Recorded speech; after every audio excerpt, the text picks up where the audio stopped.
үзэгч таныг ажил амжилтын ярианд орж байна. Манай өнөөдрийн нэвтрүүлгийн зочин за Монгол Улсын засгийн газрын гишүүн Сангийн сайд Баярбаатарын болрыг урьлаа. Тэгээ би бол нэг л юмыг байнга л хэлж явдаг. Хүн зөв байх хэвээр. Зөв байх хэвээр. Хүний харьцаа гэдэг юм илүү дээдлж, амьд харьцаа гэдэг юм илүү дээдлж ингэж явах хэвээр гэсэн ийм л зарчимтай. Ганцаараа байгаад нэг 69 аваад нөгөө галланттайгаа нээлж хагаад. Тэгээд тэр 69-өө би өөрөө жолоодоод бизнес өөрөө шудраг байх хэвээр. Хүн ярьсандаа хэлсэндээ тийм ээ ингээ явах юм бол өөрөө амжилт олдог байхгүй. Анхнаасаа бол би нэг 3-4 хүүхэдтэй болно гэж бид хоёр ярьдаг л байсан. Тэгээ одоо бол яг тэр хэмжээндээ үндсэндээ хүрээд тэрийгээ давуулан биелүүлчихэд ингээ явж байна. Нэвтрүүлгийн урилга хүлээж авсанд маш их баярлалаа. За баярлалаа та бүхэнд. Манай ажил амжилтын яриа нэвтрүүлгийн гол зорилго гэх юм бол монголчууд одоо нэг нэгнээрээ бахархах, нэг нэгнээс үлгэр дуурайл авахыг бол гол зорилгоо болгодог. Тэгээд бас амжилттай яваа удирдагчдыг бас нэвтрүүлэгтээ сонгож оролцуулахыг хичээдэг. Энэ удаа бас таныг нэвтрүүлгийн гол зочноор онцоллоо. За баярлалаа. Танай нэвтрүүлэгт оролцож байгаадаа баяртай байна. Сүүлийн та бас нэлийн завгүй ах шиг байна тийм ээ. Тэг яг уу ер нь сангийн яам бол жилийн 4 улирал завгүй байдаг ийм яам л да. Зүгээр өнөөгийн эдийн засгийн нөхцөл байдал бас тийм амаргүй байгаа. Энэ ийм нөхцөлд бол одоо сангийн яам бол маш их одоо ажлын өндөр ачаалттай ажиллаж байгаа. Бид аль болох бас төсвийн хувьд нэг гал алдчихгүй шиг тийм ээ зөв яваад энэ цалин тэтгэвэр болон бусад одоо зардал юмнуудаа нэг хугацаанд нь хийгээд ингээ яваад байх ийм зорилго тийм орлогоо бас хугацаанд нь бүрдүүлээд ингээ явах ийм л одоо зорилго агуулж ажиллаж чинь зүгээр эдийн засгийн нөхцөл байдлын хувьд мэдээж амаргүй байгаа учраас маш их завгүй ажиллаж байна да. Эдийн засгийн нөхцөл байдал амаргүй байгаа энэ үед бас нэлийн чадвартай хүмүүс энэ ямыг бас удирдуулах гэж томилсон байх гэж боддог.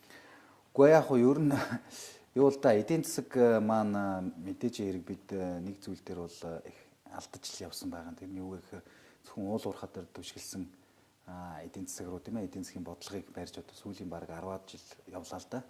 За ингээд эдийн засгаас солонгоруулаагүй одоо үр дүнгээр уул уурхай салбар уналтанд ороод одоо түүхийн эдийн маань уналтанд оронгууд эргээд одоо эдийн засаг маань маш их хүнд нөхцөлд орж ирж байгаа юм.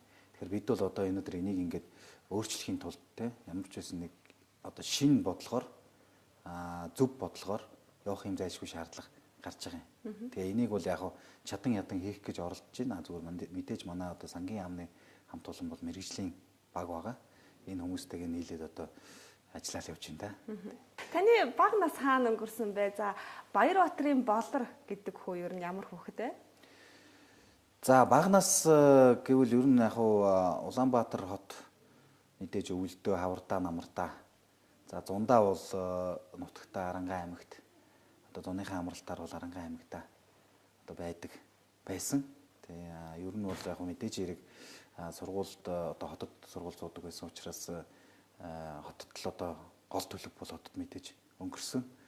Тэгэл тэр үеийн хүүхдүүд ямар л байдаг байсан, тийм л байсан. Одоо хүүхдүүд чинь гадаа тоглодог. Голцол одоо гадаал байдаг байлаа шүү дээ. Тэр үед одоо байрны гадаал байж идэг, тоглож идэг одоо нөгөө гүдэг маатагч гэдэг юм уу. Хүл өмбөг энэ төр гэл энэ юмнуудаа тоглоол байж идэг, хичээл сургуультай явцгаадаг, бас их зарчимтайч байж, томчуудаас их айдагч байж, тийм ээ.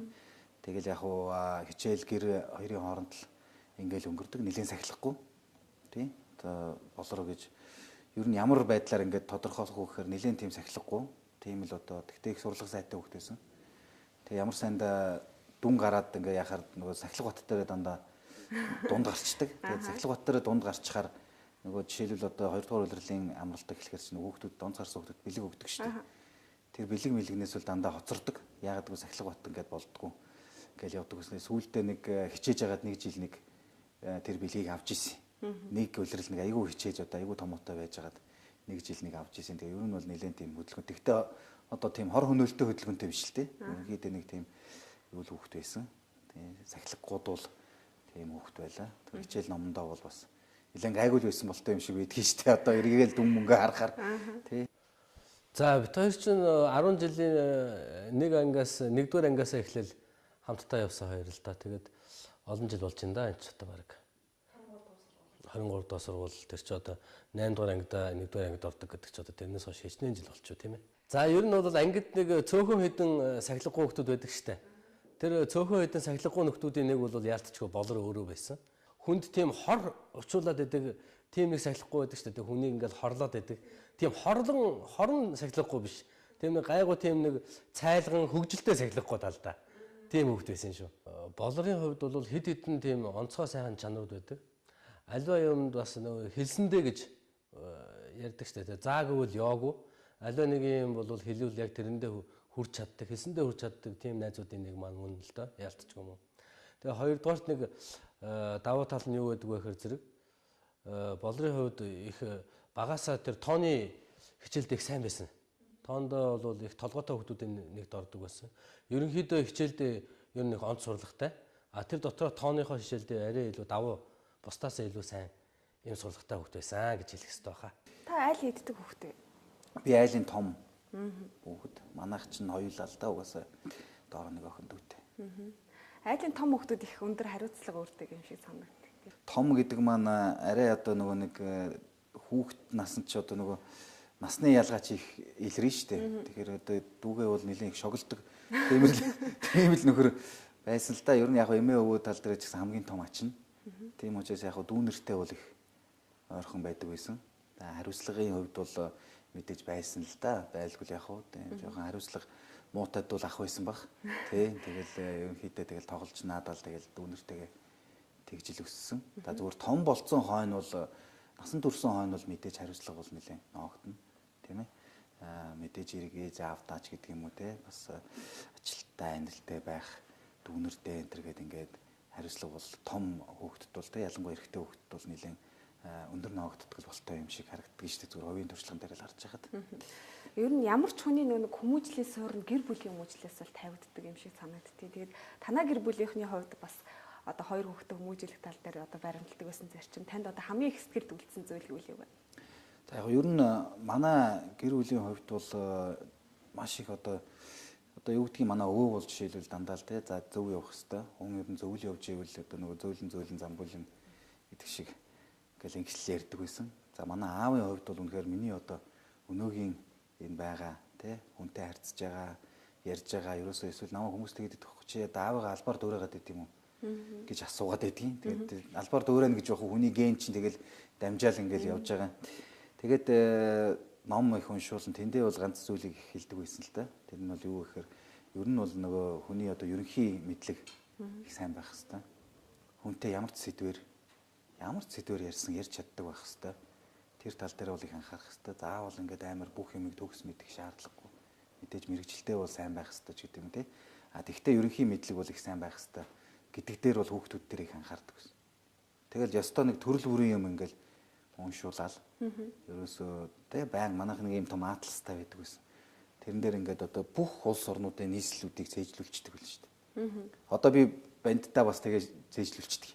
Тэгэл байсгээл тэрний нийслэгээл асуухаар хилдэг, хүн амынхын тоог хилдэг ч гэдэг юм уу те. Айгу тэгээд тэрүүгээрээ одоо хүүхд бас ерөнхий мэдлэг их сайн болдог. Тэр тал дээр бол нэлээд их одоо хэлж ярьж зөвлөж өгдөг байсан. Тэгээ ерөнхийдөө маш хүн зөв гэж ярихыг одоо тэ хүнтэй яаж харьцах вэ? Хамгийн гол нь хүн харьцаа ямар байх вэ гэл энэ тал дээр бол нэлээд их зөвлөдөг байсан. Тэр хэмжээгээр л одоо хүмүүжил маань одоо төлөвшөж, тогтож үлдсэн баг. Тэ миний ээж бол өөрөө бас төгөлдөр хуурчин, мэрэгжлийн төгөлдөр хуурч хөгжимчин хүн. Тийм учраас тэр талаасаа ч гэсэндээ одоо юу гэдэг одоо гитар энэ төр тоглохыг одоо сургадаг ч юм уу те. Тиймэрхүү одоо юу нэлээд орж ирсэн баг. Тэр хүмүүжлээрээ нэлээд тийм тайван дүлгөөн дүүл хүн штэ. Ерөнхийдөө те. Та 10 жилдээ аль сургуулийг төгссөн бэ? Би 10 жил нийслэлийн 23 дугаар сургуульд орж сураад төгсөхдөө бол одоо хүмүүсийн хэлж ярьснаар Орос 3 гэж ярьдаг шүү дээ. Орос 3 дугаар сургуулийг төгссөн. Тийм. Яг одоо нэг хавар болол дунд сургууль төгсөж байгаа хүмүүсийн хувьд нэг мэрэгжил сонгох хамгийн тийм чухал алхам юу яриад байна л да. Хүн мэрэгчлээ зөв сонгох юм бол бас амьдралынхаа хамгийн одоо чухал нэг хэсгийг хийдэг гэж ярьдаг. Таны хувьд бас яг таны 10 жилээ төгсөжсэн үеэрөө ярилцлага чиглүүлээ гэж бодлоо. Тийм хүн мэдрэмжээрээ л ер нь мэдрэмжээ дагсан зүйл байдаг юм шиг байдаг шүү дээ. Тэгэхгүй одоо юу гэдгийг ээж аав намайг шахсаар байгаад ингээд эмч болгоцсон би үг нэмч болохгүй гэж жисэн энэ төр гэж дараа нь ярьдаг шүү дээ хүмүүс. Тэр нь өөрөө буруу л да. Тэ тэгэхээр би бол өөрөө хүүхдүүдээ бол тэгжил боддог юм. Манай одоо аавч хоёр ч гэсэн тийм л байсан. Ер нь хүн өөрөө ямар мэрэгчлэр сурмаар байна. гэдэг тал дээр юм баг бах ч нөгөө хүүхд болгон юу болох вэ гэхээр жолооч болно гэдэг дэгдвэл шүү дээ. Миний үеийнхэн чинь бүгдээрээ нөгөө машин байдгүй байсан юм чинь жолооч болно гэдэг. Одоо бол бас арай өөр болсон байна л да. Тийм боломжууд бас өөр болсон байна. Тийм хүний хэрэглээж бас өөр болсон байна. Зах зээлч өөр болсон байна. Би зүгээр анх сургууль төгсөөд 10 жил төгсөөд ингээ байж байхдаа ер нь тооны чиглэлийн хичээлүүд дээр нэлээд гайгүй байсан учраас эдийн засаг талын юм руугаал явна л гэж боддог ус. Ер нь багадаа бол багшуулна л гэж их боддог байсан шүү дээ. Ер нь багшуулна л гэж боддог ус. Тэгээд эдийн засагч мэрэгжлийг сонгож анх одоо сургуульд орж исэн, шалгалт өгөөд ингээ орж исэн. Одоо зөвхөн миний оюутнаас өнөөдөр Монголд энэ сурж байгаа хүүхдүүдийн оюутнаас хоёр бол маш их том ялгаатай л да. Тэгээд тэр чинь нэгдүгээр гадаадад тэнд чинь бол айгүй хөрсөлтөнтэй. Сурж байгаа хүүхдүүд бие биентэйг айгүй хөрсөлтөн. Ангийн коллектив гэдэг юм айгүй бага штэ. Тэгээ одоо ингээд нэг монголчууд ч ингээд нэг ангаараа нийлээл, зугаалгаар яваал тийм юм байдгүй. Бүгд ингээд дор дороо ингээд хичээлээ хаяа нэг нариг зинх юм байлгүй л явах та. Тэгтээ тэр нэг ховор. Тэгээ энэ одоо манай ангийн хүүхд, энэ манай ангийнх гэдэг ч юм уу. Тийм юм их бага. За яг манай курсийнхан байна гэдэг. Тэр чинь тэгээд баг 1000 гаруй хүүхд байгаа юм чинь. Тэгээд тэдний бүгдийг ингээд яг хараад нэг мэдэн. Тэгтээ нэг ингээд ойртож ингэж найзлах юу энэ төр их бага. 3 монгол оюутан байсан. Одоо нэг нь би, нэг нь одоо энэ Амд төвшин гэдэг энэ Хас банкны захирал хийж байгаа. Нэг нь Онон гэдэг одоо энэ Төрийн банкны гүйцэтгэх захирлын тэргүүн орлогч хийж байгаа. Манай сургуулийн үг нь 3 их гайгүй л хүн төгссөн байгаа юм тийм. Монгол хүн бас бусдаас илүү потенциалтай, илүү их чадварлаг байдаг гэж яддаг. Энийг та бас яг өөрийнхөө бодит жишээн дээр харсан байх л та. Бельгийн онд бас Европын сургууль сурч байхад тэр олон оюутан донд Монгол 3 оюутан бол илүү байсан гэдэг. Ер нь илүү байдаг байсан. Сурлагаараач тэр ерөнхийдөө илүү тийм ээ. Зүгээр ингээл барилдсан чи илүү, зодтолцсон чи илүү, пи усан чи илүү л байдаг байлаа шүү дээ. Тэгэхээр ерөнхийдөө арай өөр л хүмүүс байдаг гэсэн. Тэр дунд ч Аз оюутны зөндөл байгаа. Тэгэхэд арай л өөр байдаг байгаа. Тэгээд ер нь бид нар ч гэсэн тухайн үед бас нутгаасаа хоол ингээд сурж байгаа ийм үед бол бас их хичээдэг л байж л. За болор сайд дээр Европын их сургуульд Европт хамт сурдаг байсан. Манай дээдлийн анги байсан. Тэгээд ер нь бол маш сайн сурлагатай тийм хөлтөөсөн. Тухайн үед бол маш нийгмийн итгэх сайтай, спортоор их хичээлдэг, гитар тоглодог. Одоо бүгд л сайн мэдж байгаа гитар тоглодог. Тэгээд их сайн сурлагатай тийм хөлтөл байсан тийм. Бид нэр их сайн найзууд болсон. Тэгээд өнөөдөр их хүртэл бас найзууд хэвээр байгаа. Тэгээд ер нь бол их найзууд их тусуулж явдаг юм шүү дээ. Аль болох ингээд ийгээд маш тусрах хүн. Шудраг тэгээ бас мөн нээлттэй. Тэгээ бас хаяа шооч тийм хүн. Тэгэхээр ер нь бол манай энэ одоо хувь хүний талаас нь харах юм бол ганц сайн чанар бол тэр би одоо шудраг зангийн хэлэх байх та. Энийг худлаа ярьдгүү те. Хүмүүсийг хуурж мэхлээд байдгүй. Тийм учраас тэр замд нь бас сайн зам болоо гэж бодож байна. Яг би сангийн яамны сайд болохт нь бол яг энэ хүнд хэцүү үед те эдийн засгийн уналттай үед те төсөв бас их муу одоо төсвийн дутагдaltaй үед бол сангийн сайд болж ажилласан баг. Тэгээд зөрөгтэй бол төсөвтэй холбоотой бол шийдлүүд би бол хийсэн гэж үздэг. Гадаадд мэрэгжил эзэмшээд ирсэн эдийн засагч залуу их орондоо ирэхэд бол мэдээж ажлын байрын сонголт бол арин басан байх гэж бодож байна. Ажлын байрны сонголт надад байгаагүй шүү дээ. Би ерөөсөө ирээд шууд никт ажилд орох ёстой байсан. Нөгөө никийн оюутан гэж явсан учраас. Эндээсөө? Тийм. Тэгэхээр ник хувьцаат компанины одоо оюутан учраас төгсж ирээд никт ажилд орох үүрэгтэй. Тэгэхээр ямар нэгэн байдлаар одоо тэнд орно, энд орно гэсэн сонголт бол байгаагүй. Шууд ирээл ник хувьцаат компани тухайн үед манай одоо гэж захирал байсан. Тэгээд ник хувьцаат компанид шинэ бизнесийн мэрэгчлэлтэн гэдэг албан дээр очиж исэн. Тэгээ анх тэгээ очиж байхад бол бас их сонирн байлаа шүү дээ. Тэгсэн жоохон хүүхд сургууль төгсөөд ирсэн. Тэгэл ингээд яасан нөгөө захирлуудын зөвлөл гэдгээр намайг оруулж байгаа. Тэгээ диплом ментор нөгөө дүн мөн бүх юм үзээд нөгөө сургууль дээрээс бүх нөгөө нэг юмнуудыг аваад одоо хувийн тодорхойлолт энэ төр бүх юмнуудыг аваад ингээд намайг ороод ирсэн чинь бүх мэдээлэл ингээд урдаа тавьчихсан сууж байгаа байхгүй захирлууд. Би бол тэрийгээ өөрөө өгнө гэж бодоод орж байгаа шүү дээ. Тэгсэн яг бүх мэдээлэл ингээд сургуулаас авчихсан. За ийм байна. Одоо юм байна. Бид нэр одоо шинэ бизнесийн мэрэгчлэлтэн гэдэг одоо мест гаргаж байна. Энэ юу гэхээр тухайн үед ник бол нэлээд тийм өргөжж одоо ник тур, ник аян, ник тос гэдэг ингээд дохин компаниуд байгуулж исэн байхгүй. Тэгээ тэднийг одоо төв дээр хариуцсан тийм мэрэгчлэлтнэр авч ажилуулна ингээл авч исэн. Тэгээд айгүй их сүрдэл тэр том компани руу ч ороод ингээл яаж исэн. Тэгээд ажлын байр бол одоо тэгэл бэлэн л байсан гэсэн үг л тийм. Ер нь бол сонголт бол байгаагүй. Яг Никийн хувьд бол юу байсан л да. Надад нэлээд тийм одоо дөхөм гэх юм уу те. Орсуудтай их харьцдаг. Тэгээд Орос дунд сургуульд сурж исэн учраас тэр надад их ойрхон байсан. Шинэ бизнес гэдэг тэгэхээр гадныхантай их харьцдаг. Тэгэхээр бас нэг тухайн үед ч бас ил өстэй хүн тийм олон байсан. Одоо бол зөндөө байна л да. Тэгээд тэр талаараа бол маш их одоо зүйлийг өгсөн. Ник хувьцат компани. Дээрээс нь одоо яг өөрөө тэртээ тэр эдийн засгч мэрэгчлээ хүн те эдийн засгийн чиглэлээр ажиллах бүрэн боломж тэнд гарч исэн. Захирлууд нь ч их сайхан хүмүүс байсан. Дараагийн ажил руу орно гэдэг бол Никээс одоо юу гэдэг нь гараад өөр юм сонирхъя ч гэсэн тийм зүйл бол байгаагүй л дээ. Тэгээ 2000 онд чинь нөгөө сонгуул болоод сонгуулийн дараа чинь засаг тэр чигээрээ өөрчлөгдөд. Тэгээ Ник хувьцат компани удирдлагууд бүгд өөрчлөгдсөн. 2000 онд. Тэгээ бүх удирдлагууд өөрчлөгдөнгүүд тэнд байсан ер нь гайгүй гэсэн нилээн одоо 5 6 залуучууд байсан.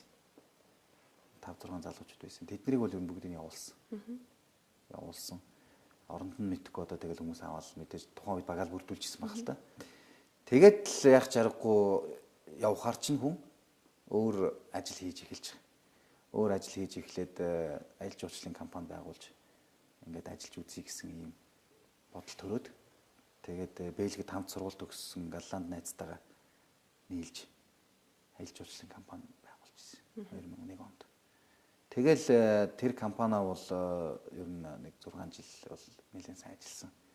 Нэлээд томоохон компани болж өргөдсөн. Монголд бол аялал жуулчлалын чиглэлээр жилдээ нэг 5-6 мянган жуулчин авдаг ийм том компани болтлоо өргөдсөн. Тэгэл одоо дараагийн одоо юу гэдгийг тэр бизнесийн юуруугаар орж байгаа байдал л да. Тэгээ ер нь бол тийм томч биш, жижигч биш те. Тийм бизнес хийгээд тэрний дараа Европын холбооноос за ялангуяа одоо Голландын засгийн газраас хэрэгжүүлж байсан нэг томоохон төсөл байсан. Tiara Mongolia гэдэг. За тэгээ энэ төслийн одоо удирдагчаар нэг 2 жил гаруй ажилласан. За энэ үе бол миний одоо юу гэдгийг хамгийн одоо завтай байсан үе. Хамгийн их одоо яг их сургууль төгссөнөөс хойш одоо ерөөсөө зав байнга завтай л байдаг байсан үе л дээ. Тэр нэг 2006-аас 2008 оны үед бол сайхан хөлөн бүгд тоглоол. Тэгэл ер нь нэг тийм цагт баригддаггүй тийм ажил хийж исэн тийм л үедээ. Тэгэл одоо тэрнээс хойш бол дандаа улс төрийн албан тушаал хажиж ирлээ.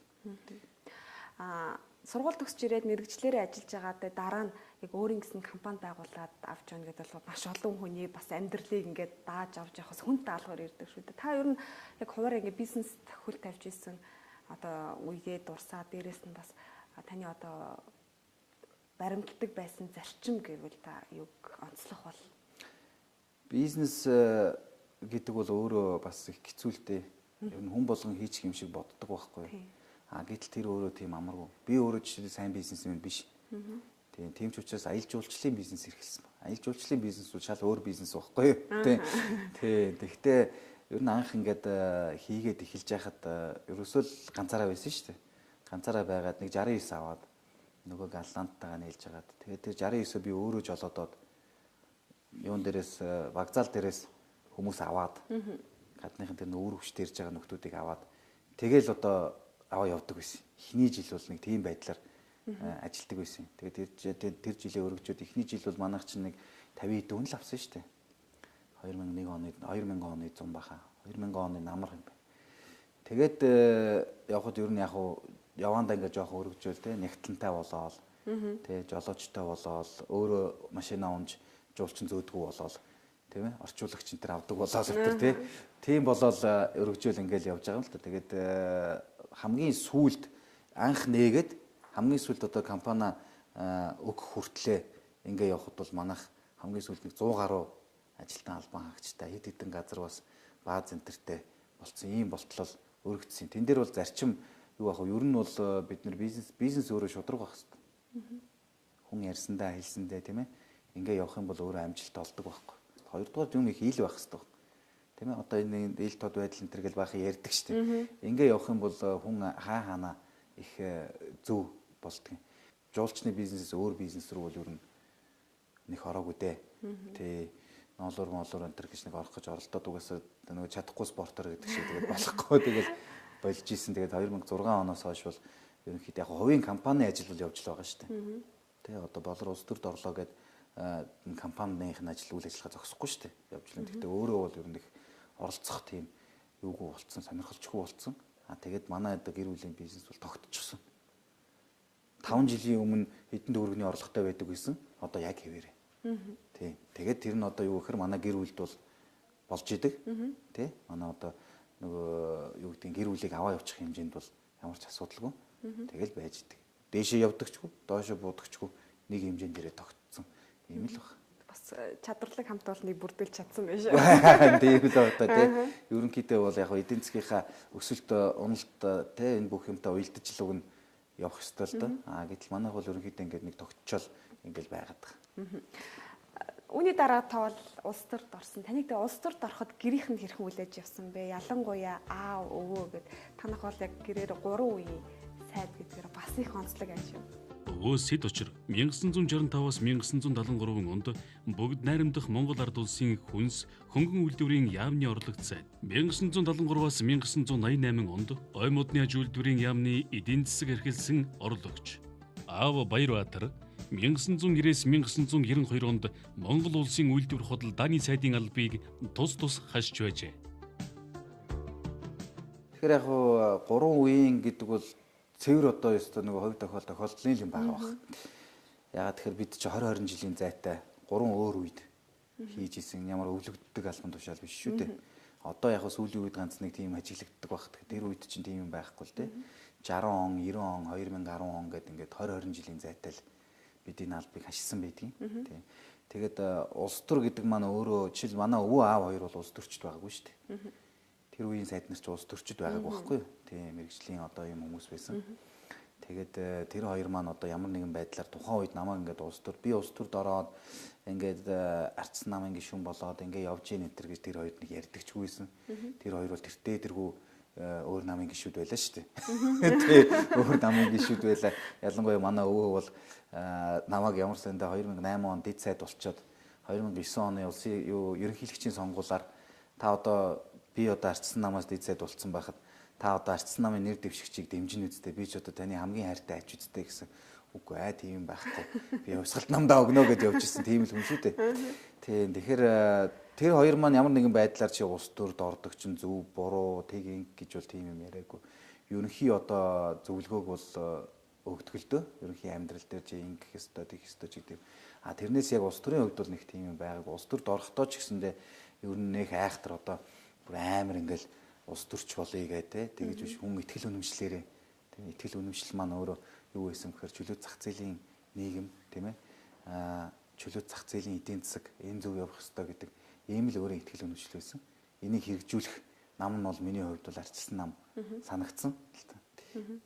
Мэдээж бас танд ил хэлэхгүй ч гэсэн таныг бас ингээд 3 үеийн сайд гэж хэлээд бас удам угсаага ингээд сайхан авч явж байгаад нь бахархдаг байх л да. Танд бас мэдгэдэггүйгээр бас хүүгээ магтдаг л байх. Тиймэрхүү зүйл ажиглагдах уу?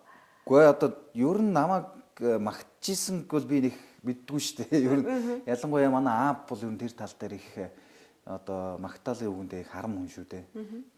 Тэр тал дээр ер нь жаахан юу мэдээж бахархах зүйл бол байдаг л баг л та. Мэдээж одоо хүүхэд нь бас ингээд тий төрийн сайд өдр хийгээд одоо яг харамсалтай нь одоо өвөө аав хоёр маань хоёулаа талхаж болсон байгаа л та. Яг дэд сайд болох үед бол хоёулаа байсан. Тий. Тэгээ тэр үед бол аавас бол хамгийн түрүүнд мессеж ирж исэн. Засгийн газрын хулгайлаас гараад ирэхэд мессеж ирж исэн. Одоо бахархаж яах гэсэн мессеж ирж исэн. За өвөө маань бол маргааш шууд ажил дээр яваад ороод ирсэн. Тий. Чи нөгөө гар утас муц яадаг хүн чинь тэгээ шууд л ороод ирнэ шүү дээ. Тий. Тэгээд уулзч ярилцал айгүй их тийм юм хэлээл тий. Чи одоо бүх юмаа бичиж авах ёстой шүү. Ингэх ёстой шүү гэж нөгөө яг тэр нэг 60-аад оны үеийн тий тэрийгээр тэр нь айгүй гоё байгаа байхгүй юу тий. Гэтэл одоо бид нар чинь ингээл компьютер дээр бүх юмаа яачаал тий утсан дээр фон бук мукэн дээр ингээл тий. Тэгээ манай хүн чинь болохоор надад тэмдэглэлийн дэвтэр өгөөл чи ерөөс бүх юмаа бичих ёстой гэл ингээл яажсэн тийм зүйлүүд бол мэдээж байсан л та. Мэдээж дүрээ өндөр алба барьж байгаа. Зав замуутай гэр бүлийнхэн дээр нь хэр цаг зав гаргахыг хичээж байна. За гэр бүлийнхэндээ зав ер нь том уул гаргадаг хүн дээ. Ер нь ялангуяа сүүлийн хэдэн жил бол 8 оноос хойш бол маш бага гаргадаг болсон. Тэгээд аль болох оролддог л доо хичээдэг. Тэгээд үнэхээр бас болдгоо. За яг бүтэн сая өдрийг бол нэг яаж хийж яагаад хүүхдүүдтэйгээ өнгөрөөдөг. Янз бүрийн одоо ширээний тоглоом, янз бүрийн тоглоно, агаар салхинд гарах ч гэдэг юм уу те. Тийм маягаар өнгөрөхийг хичээдэг. За бусд үед бол одоо гэр бүлдээ цаг гаргадаг гэж дудлаа яриад өгөө те. Тийм л хэцүү. Тийм. Хэдэн хүүхэдтэй болъё гэж та ер нь боддог вэ? Тэгээ залуу гэр бүлийн хувьд бас танах харьцангуй олон хүүхэдтэй айлын тоонд орох уу? Тий, ер нь өнөөдөр бас Монгол улсын одоо эдийн засаг түрүүн бидэд ярьсан эдийн засгийн хөгжлийн хувьд ч гэсэн Монгол улсын хүн ам бол аягүй чухал байгаа шүү дээ. Тийм учраас энд бол одоо тодорхой хэмжээгээр хувь нэмрээ оруулъя гэж нэгдүгээр бодож байгаа. Хоёрдугаар яахтай ер нь анханасаа бол би нэг 3-4 хүүхэдтэй болно гэж бид хоёр ярьдаг л байсан. Тийм одоо бол яг тэр хэмжээндээ үндсэндээ хүрээд тэрийгээ давуулан биелүүлчихэд ингээ явж байна. Тийм одоо дахиад нэмэх хэдэр асуудлаар бол ярихгүй л байгаа зүгээр мэдэхгүй юу болох нь. Тийм тэгээд ямар ч гэсэн одоо бол 2 хүү 3 охинтой ингээ байж байна. Тийм анх одоо төлөвлөж ийснээсээ бол давуулчихсан ингээ байж байна да.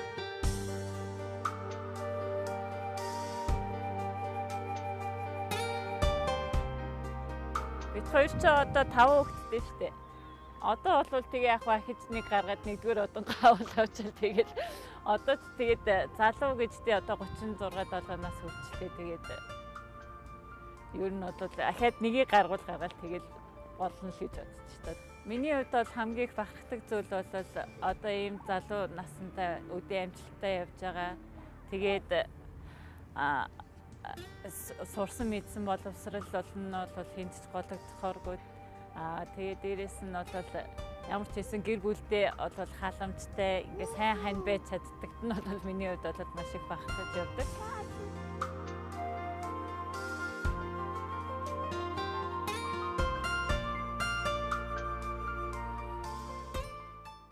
Таныг бас хүмүүсийн мэддгүү хэд хэдэн хобби гэж нэрэлж болохоор зүйлүүд байдаг юм билээ.